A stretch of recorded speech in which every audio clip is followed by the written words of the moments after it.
Thank you all so much for tuning in to Connect today. I am here with Eric Handler, managing partner of Handler, which, is there some relation there? Kind of. Okay, all right, that's cool.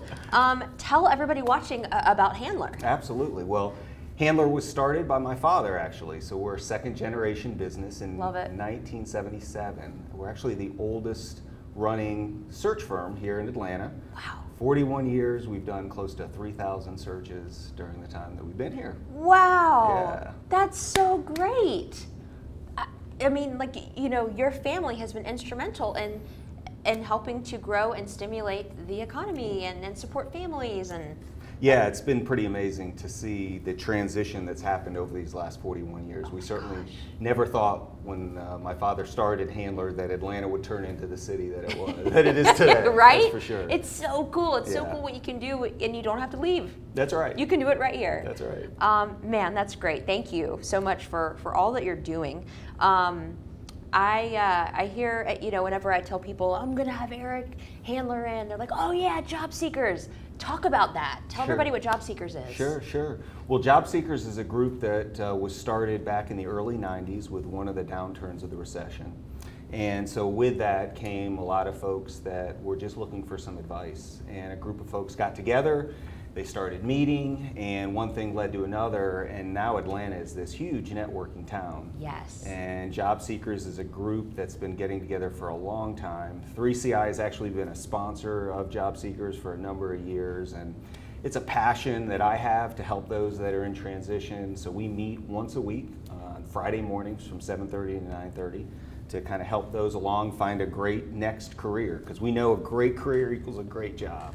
And so we love helping people like that. I love it. So if people want to learn more about Job Seekers, where do they go? Best place to go is jobseekers.org. Great. Yep, and we meet every week except I think 4th of July, Christmas, and New Year's. Otherwise, we're there. Awesome. Yeah. So we'll have that link below, you know, as you're watching this on YouTube or on social media. Click on the link, look at the description. Sometimes you have to expand it because YouTube only gives you this much text, and there might be this much text. But we'll have jobseekers.org there for you to check out, learn more, and join.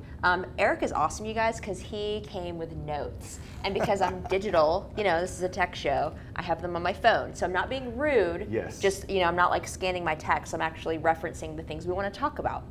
First of which is recruiting to win. Yes. We talked a lot about that, you know, before you came in today. What does that mean? Let's expand on that. Right. Well, everyone knows it's a tough market right now in terms of finding great talent. And so I think it starts with a mindset. Okay. I mean, you have to have this mindset that not only are you going to find great talent, which is a challenge in and of itself, but when you find it, you've got to recruit it. And you've got to recruit that person over into your organization with the mindset of winning, because talent does make the difference in today's marketplace. And so it's a critical component, recruiting to win. And there are a lot of components to that mindset and that philosophy. And I think one of them starts, to Tanya, with really just personalizing the recruiting process. And understanding as an organization what it is you can bring to the marketplace in terms of attracting talent, providing a little sizzle with the story, if you will. Yes, all about the sizzle. That's right. That's great. You know, you say that the goal for most organizations is to hire great people. And this discussion is not for you if you just want average or below average talent. Yeah. So, you know, as somebody who is, you know, in a role where we are hiring, you know, for my own startup, how do I, Eric, hire the best people? Yeah. Well, we've hired nearly 70 people so far this year, and we've seen the changes just in the last 6 to 12 months in terms of the approach and how you want to look at bringing on talent. I think, for example, culture is something that we've seen highlighted in today's marketplace like we've never seen. And so understanding what your culture is, because everyone's unique, everyone's different, and sometimes a company just simply by going through the exercise of saying, who are we, and what do we believe, and what do we want to share with those in the marketplace can be really valuable. Yeah, absolutely. You nailed that. Culture is everything. It's almost, I won't say who, but I was talking with somebody who was actually losing team members to another company simply because of the dress code policy at this other company. You know, it's amazing how much people value the ability to wear shorts over, you know, a $15,000 in salary. Yeah. You should never know what's going to make people tick. It's fascinating. Yeah. 2018 is a fascinating year to live in for so many levels. Yeah. Let's move on to, you know, if you want to recruit to win, it's a personal approach. Yeah. And you want to talk about the, you know, looking internally. Expand on that. Yeah, well, I think it's important that as you think about your value add as an organization and you're thinking about what the sizzle of your story is, that people want to have a purpose. Yeah. You know, they want to feel like they're making a difference. And sometimes by just taking or peeling the onion a little bit deeper, you can determine what that purpose is. It's kind of easy for us as a search, as a recruiting company, because we know we're changing someone's life. So when you come to work for Handler, you know you literally have the opportunity to change a life. Yeah. But if you're writing up code, then it might be a little bit more difficult. What is that code being used for? How is that code being impacted? How's the end user using that code? What companies are doing and what are they doing with that code? And then all of a sudden, as you dig deeper and deeper and deeper, you realize that you're just not making code, you're literally impacting the way someone runs their business, which then has a spiral effect. So if you can kind of internalize that purpose and that meaning, boy, it brings a whole different equation to the recruitment process and why it's important and what we do. I'm hearing echoes of the power of why.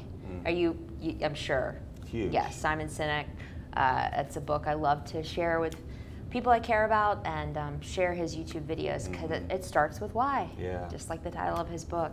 You mentioned rethinking your recruiting process. Yeah. So how do you rethink it? Well, aren't we rethinking like everything in our business? You know, so why not just turn it upside down? I know. Yeah. Why not rethink the recruiting process? And we found that to be really important because I think if you don't constantly rethink the way that you're doing things, you tend to fall into a trap of rapidity, repetition, if you will.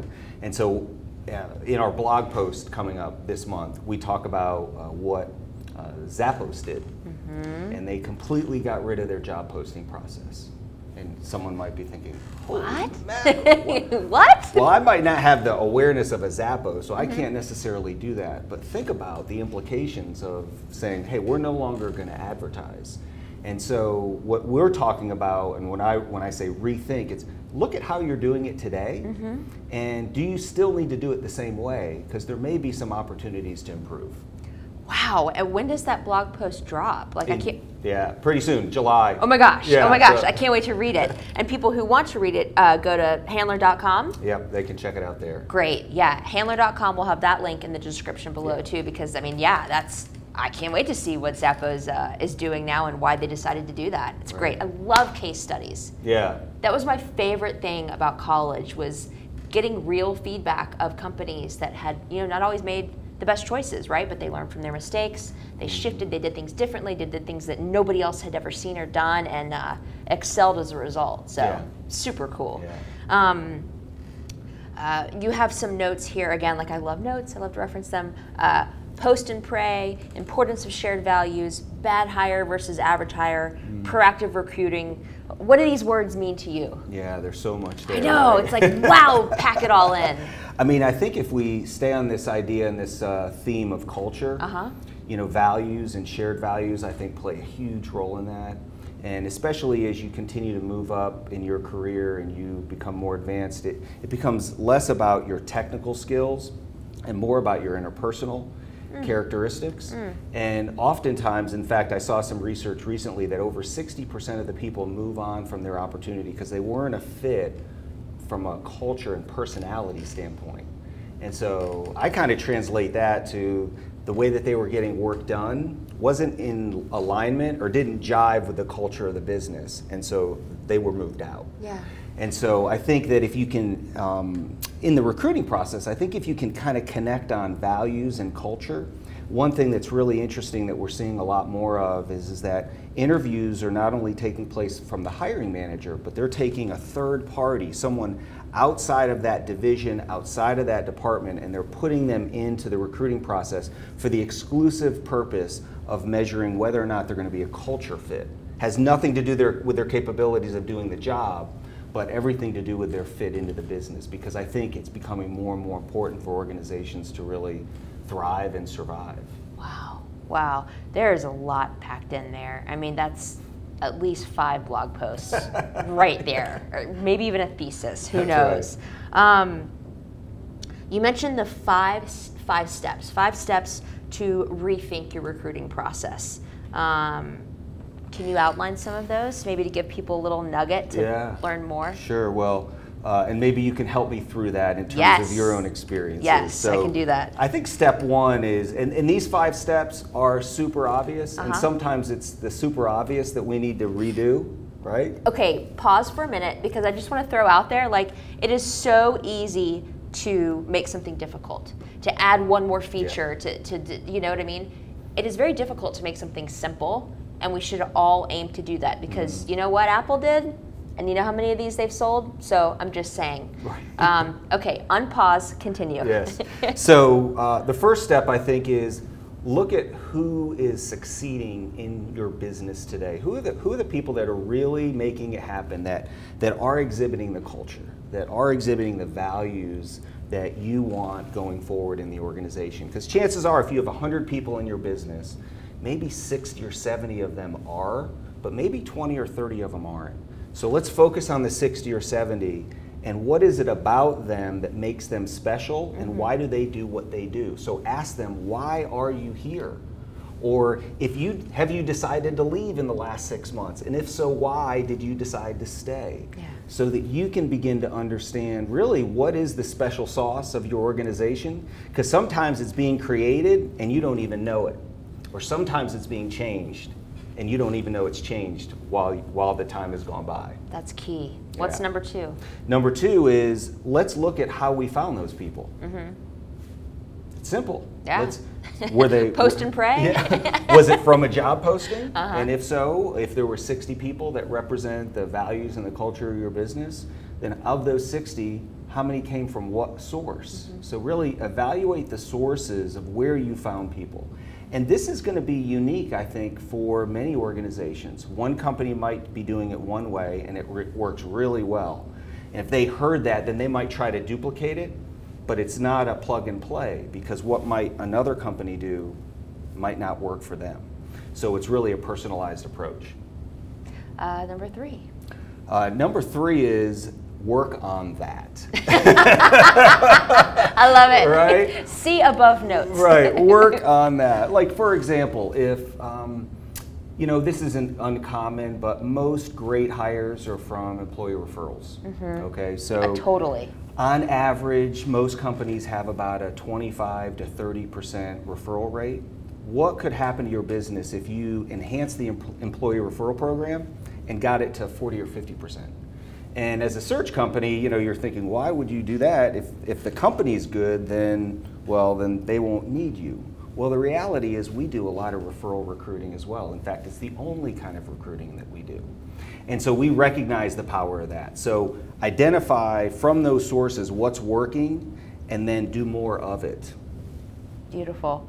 So 4 and 5. 4 and 5 is really evaluate, implement, and continually evaluate. I mean, let's do it. Let's come up with some plans. Let's figure out what those actions are, and then let's implement it.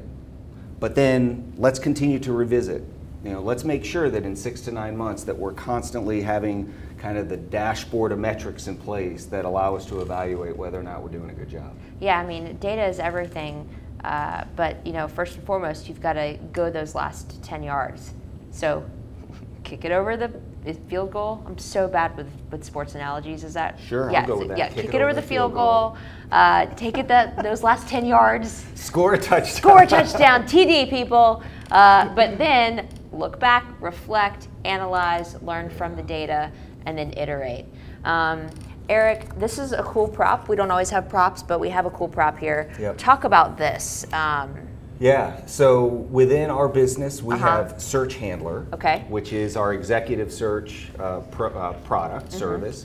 We have Talent Handler, which is what we call private label recruitment. It's where we help a company in terms of all of their recruiting. But then we have Career Handler, which is what I'm super excited about, because this was developed specifically for the nonprofit that we support, job seekers.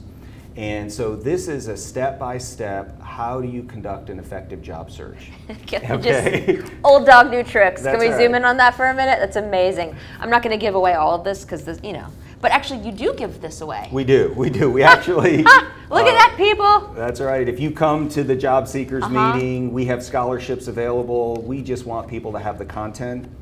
And how this came about was, as we were volunteering, we were noticing that folks came in looking for a job with the same problems, the same obstacles, the same challenges, but also the same successes. And so I started writing some notes down on napkins, and this is a compilation of probably 200 or 300 napkins over the course of 3 or 4 years. Sometimes napkins are just some of the best content That's right. you could ever have, and now it's in a spiral-bound book, and it is free for all of you who come to Job Seekers. That's jobseekers.org. Eric Handler, handler.com. This is great. This is really, really great. I've flipped through it for the past 30 seconds, and I'm already like, ooh, I need to go back and look at that. And it's really great stuff. Eric, you know, we're a big community, right? It's not just Atlanta, it's the World Wide Web, it's YouTube. That's right. So how can we help you? What can we do for you? Oh gosh. You know, like we're listening. Well, I mean, we're always wanting to grow, right? Yeah. And so if you're a person that's looking for some job search advice, come to Job Seekers. We'd love to help you if there's any guidance. The meetings, again, are free. If you're a company that's looking for some assistance from a strategic standpoint, we like to say taking recruiting from a struggle to a strategic advantage. We'd love to help out, whether it's at the executive level or at some of the lower level positions as well. Great. Well, we again are so thankful for this time that we had with you, for all that you're doing in the community, and for everybody watching out there. Again, go to jobseekers.org and handler.com. Eric, thank you so much for being here. Appreciate it very much.